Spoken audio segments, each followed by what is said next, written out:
Hey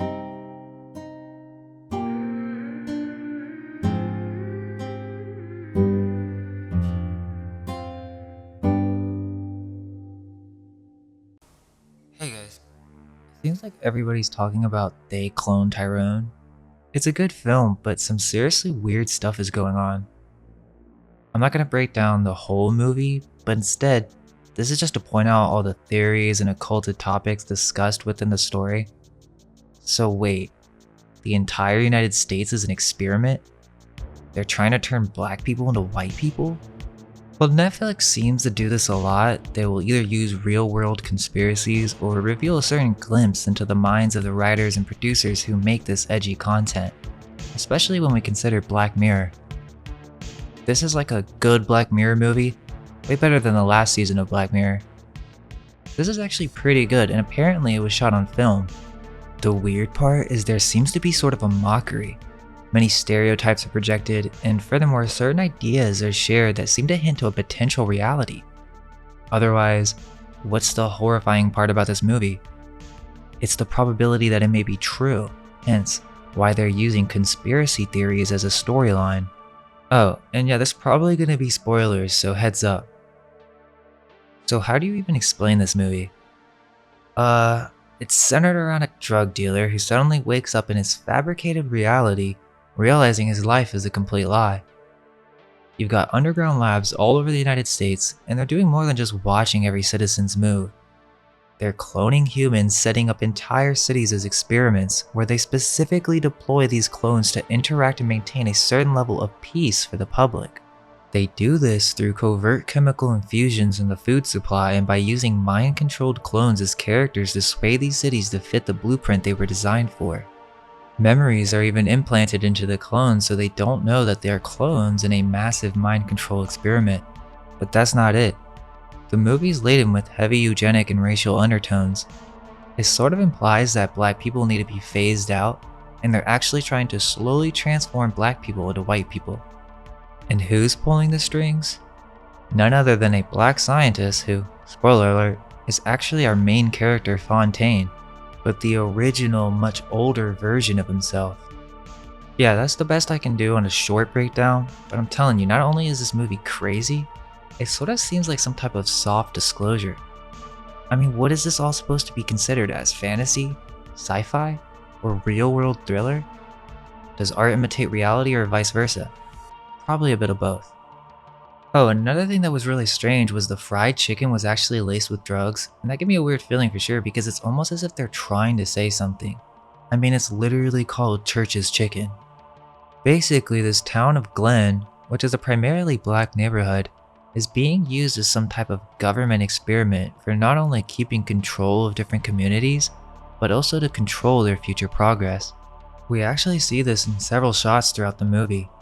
One in the lab, which is some Nazi propaganda Operation Paperclip type reference, and then even on the food mart, there was a reference to Keep 'em Smiling, a beverage called Soma, which is a reference to Aldous Huxley's Brave New World.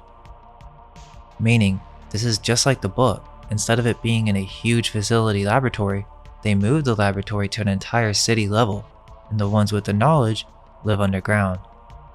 Yeah, that's what they're doing in the city with the food supply.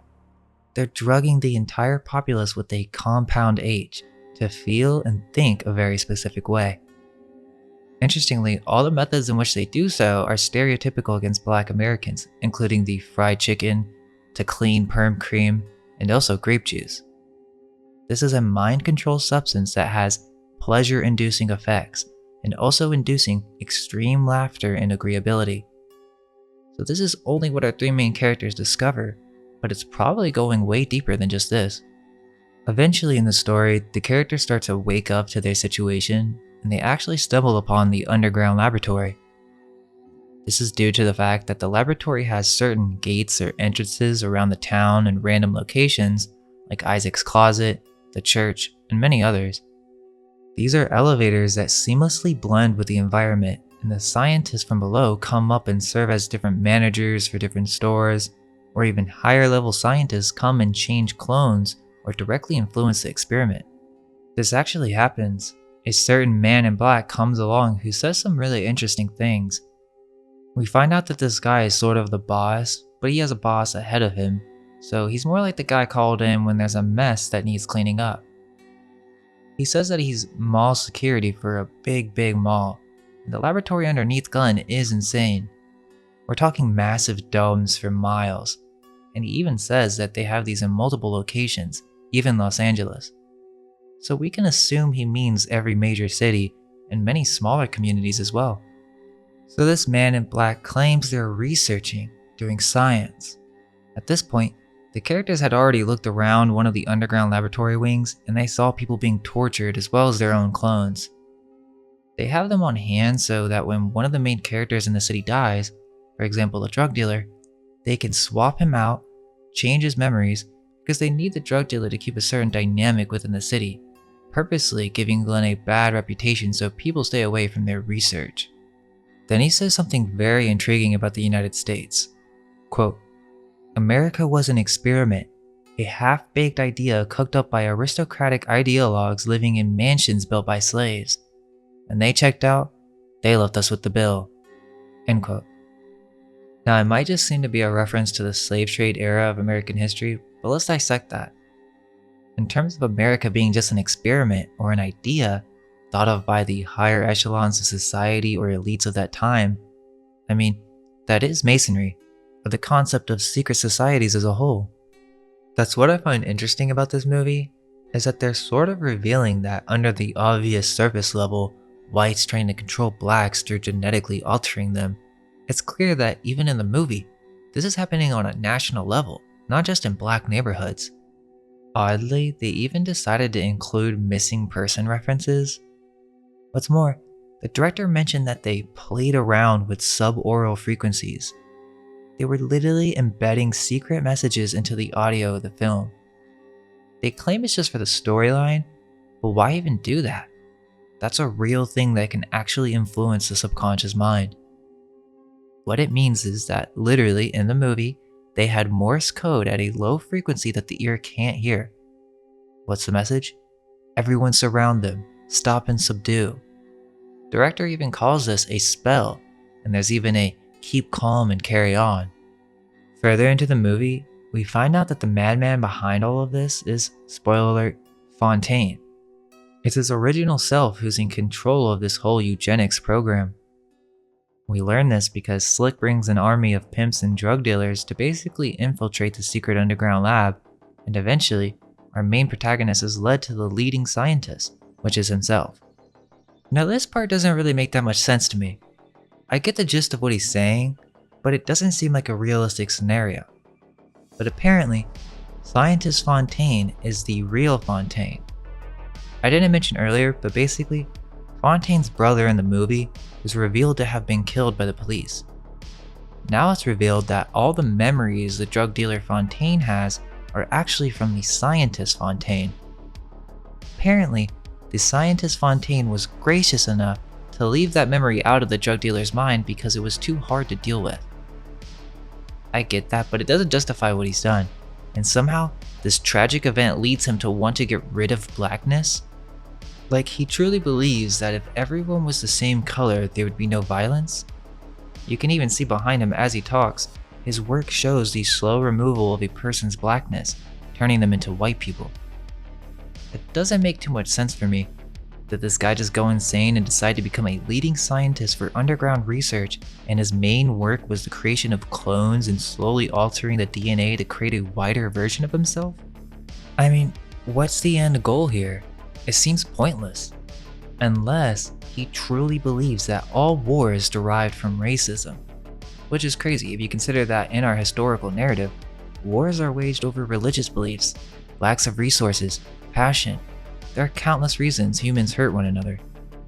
It's almost as if he's just so desperate, hoping that everything will be okay if everyone's the same color, ignoring every other reason for war and strife. This is pretty common in the misunderstood mad scientist villain archetype. Instead of accepting the flaws of humanity and seeing that these problems are more than just skin deep, he puts all of his energy towards fixing what he perceives the problem to be, a very mechanical way of looking at things. But humans are not so simple and predictable, even the ones he controls.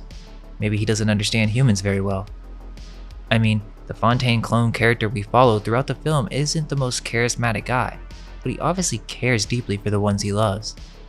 The point is, the movie seems to suggest that this is what police brutality drove the scientists to do. It's a bit of a stretch, but it serves as a surface level reason for what's happening. But within that, there's the subtle disclosure that it is indeed happening. Underground laboratories, cloning, mind control, population control, memory implantation, even a Clockwork Orange reference. So yeah, it's a wild movie. In my review, I'd say it's really great. It was shot on film. It's hard to watch during the day because it's so dark, so make sure that the lighting is right. But it's a beautifully shot movie with good writing.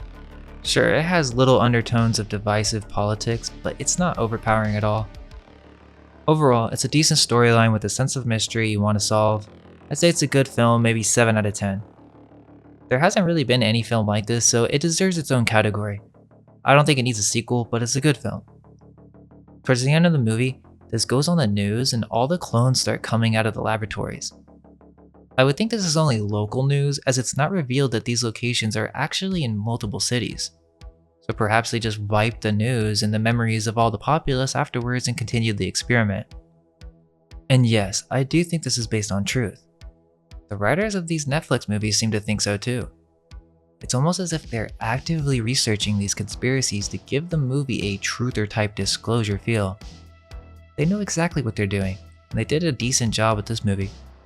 It's a little weird to watch it from that angle, but overall, it's good for this information to be known. Sure, it's almost as if this is a way to make it fantastical or move it into the realm of sci-fi, but those who have done the research will know that there may be a kernel of truth. With that, I hope you enjoyed the movie review. We'll do more if you guys tell us what you want us to review. Other than that, please check out some of our other videos on early secret experimentation, share with your friends, and all we can hope is that our minds may be unveiled. Let go of everything you think to be true. Relax the mind and ask the question, do I truly understand what this reality is?